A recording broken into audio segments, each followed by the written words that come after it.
Hello everyone, welcome to me, your host, Christian Watson. It is wonderful to be with you guys here today. So my friends, it came into my attention recently that Marjorie Taylor Greene and a few other representatives got into a little bit of hot water because they purportedly were going to launch an America First Caucus. And when the manifesto for this America First Caucus got leaked, a lot of people immediately began screaming nativist, racist. Hakeem Jeffries of New York said this was a Ku Klux Klan kind of Confederate sympathizing kind of caucus. Then, of course, very recently, Marjorie Taylor Greene said that this is not a project she's going to undertake, and this has been kind of disavowed by a lot of people who were thought to have been involved in it. But that's where the story ends for a lot of people. But that is not where the story needs to end for the rational observer. My friends, I always tell you this. I tell you that it is so important to connect the political with the human and the human with the political. What do I mean by that? Because that statement suggests a distinction among those two things. And I'm here to tell you, there is somewhat a distinction. Even though the political is in the human realm, the human realm itself is much more diverse and multifaceted than simply consisting of the political. The political is a process that humans tend to enter into voluntarily or not, or in many countries they're kind of subject to it, but still, it's still a process. You still have to go through a lot of things to get to the political. But people who are involved with the political also come into the political with their own human interest and their own desires and values. And we have to connect the two to see how politics manifests in our current day society. And my friends, so many people are bound by certain temporal ideas of what it means to be an American that when they enter in the political, those ideas which are ultimately baseless, have many times deleterious effects on the proper goal of the political. In America, the proper goal of the political is simply to preserve your individual rights and to ensure that you have the freedom to pursue virtue, you have the freedom to do what your conscience demands of you, so long, of course, as long as you're not going against someone else's individual rights. America First, however, my friends, this concept has been percolating in the public discourse. It's been just shifting around in the air since the 30s, since the 40s, since the establishment of the America First Committee during World War II, which in my opinion was conceived on a truth, and that truth was that America does not have an obligation to meddle in the affairs of the world. That's an absolute truth.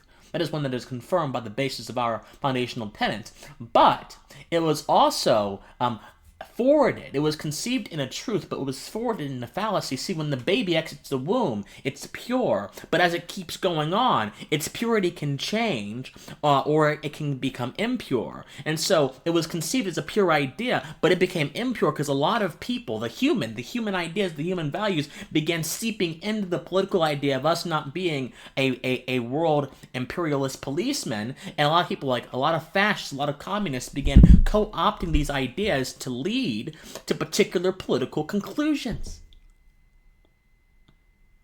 The human and the political disconnecting.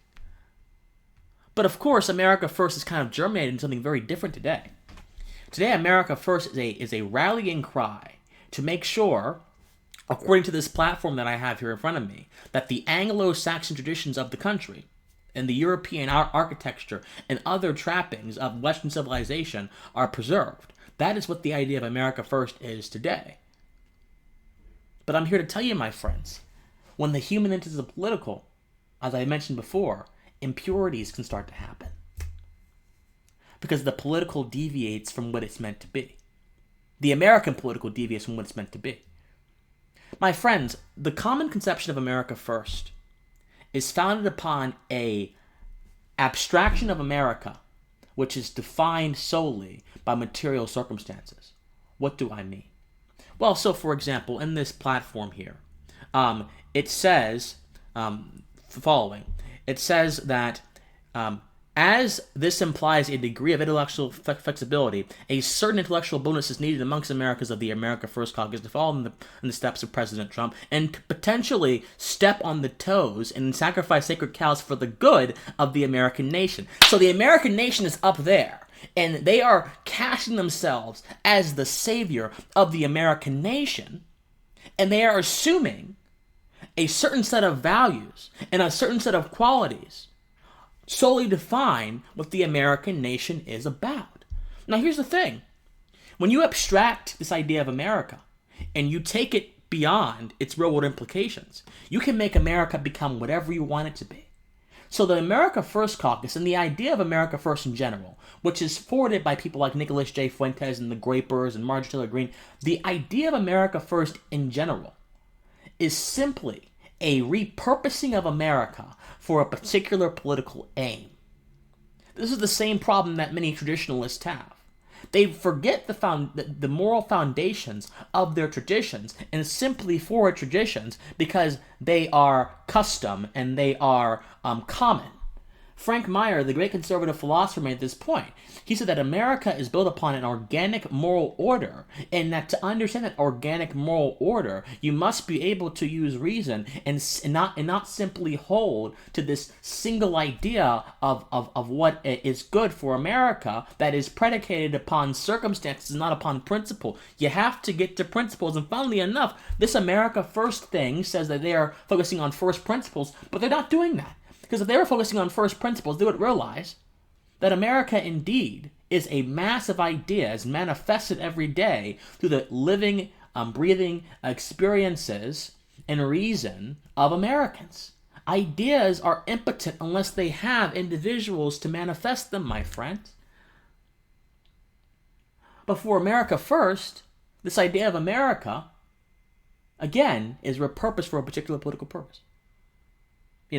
And they attach certain things to the eternal idea of America that, again, are temporal. Election fraud, sovereignty, big tech, immigration. The attacks against these positions have been that they're nativist or whatever, and they may be. But that's not my debate.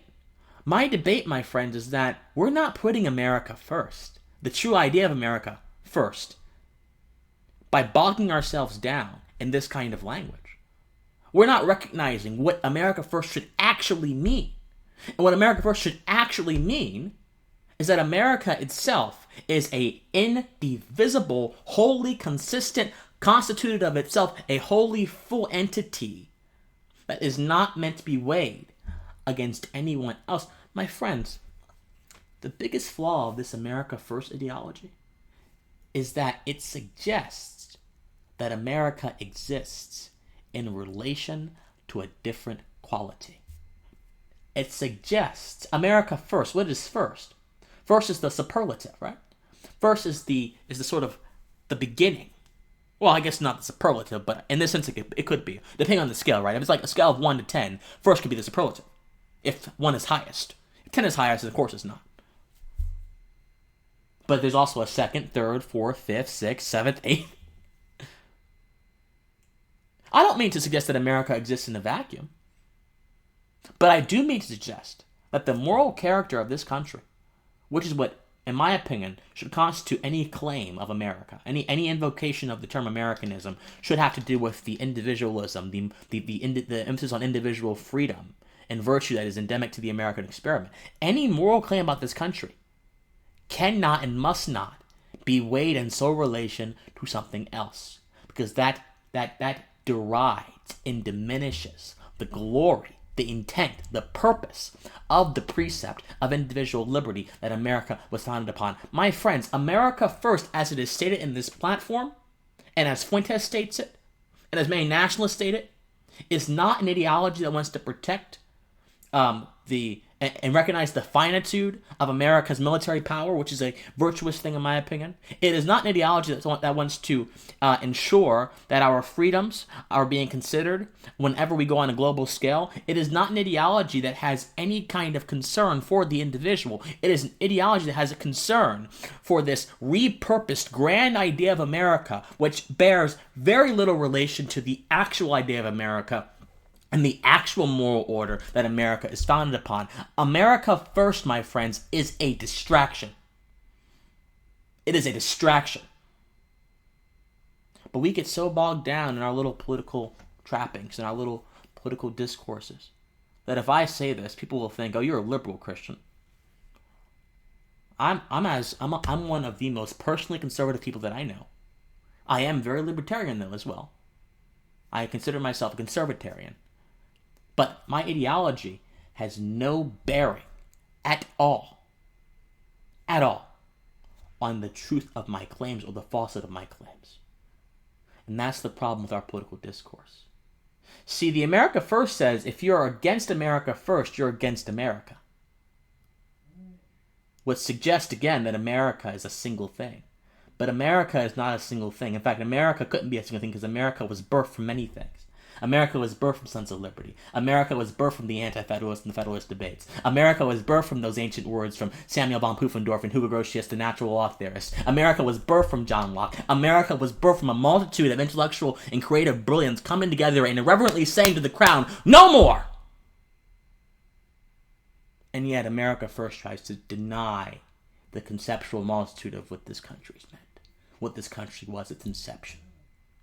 Anyone who really cares about America, or at least its moral foundations, wants to stay true to them, will reject this emaciated version of what the country is, once and for all. Think about it. As always, my friends, I love you, and please, if you want to support me, donate on Patreon, patreon.com/PhilCWatson. But until next time, friends, I love you, and please stay pensive.